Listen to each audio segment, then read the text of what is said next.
इकबाल बंदे को उठाना चाहता है ना, बेसिकली वो कहता है यार ये जो पोटेंशियल है ये तुम्हारे अंदर है। फवारा के नाम से अशार हैं दो, तो वो कहता है ये आबजू की रवानी, आबजू कहते हैं छोटी नदी को, तो वो कहता है कि ये जो रवां है ये आबजू की रवानी, ये हम किनारी खाक, लेकिन ये खाक के साथ हम किनार है, खाक के साथ गले मिल रही है, ये ऊपर नहीं उठ रही यानी पानी जा तो रहा है लेकिन ये पानी ऊपर नहीं उठ रहा, ये खाक के गले मिल रहा है। तो मुझे मेरी नज़र में ना खूब है ये नज़ारा, ये आबजू की रवानी, ये हम किनारी खाक, मेरी निगाह में ना खूब है ये नज़ारा, उधर ना देख इधर देख ए जवाने अजीज़, बुलंद ज़ोरे द्रू से हुआ है फवारा। वो कहता है ये फवारे के अंदर जो जान है ना, उसने पानी को खाक से ऊपर उठा दिया, यानी पानी बहुत बुलंद हो गया। तो वो कह रहा है कि तू भी नदी को ना देख कि जिसका पानी जो है वो खाक से मिलकर खाक हो रहा है, बल्कि तू उस फुवारे को देख कि जिसके अंदर जान थी तो उसने पानी को बुलंद कर दिया।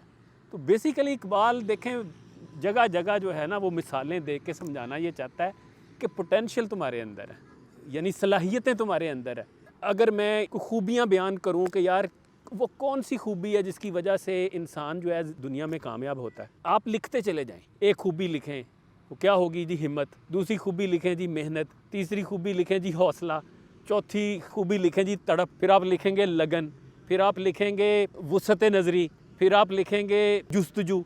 अच्छा, अब आप लिखते चले जाएं तो ये सारी सलाहियतें कहाँ होती हैं? ये कहीं बाहर नहीं होती, यानी ये कोई ऐसी सलाहियत नहीं है जो आप कहें यार फ़लाँ से ले आओ, ये इंग्लैंड से ख़रीद लो, ये अमेरिका से मंगवा लो, ये चाइना से मिल जाएगी। सारी वो सलाहियतें होंगी जो असल में बंदे के अंदर होती हैं।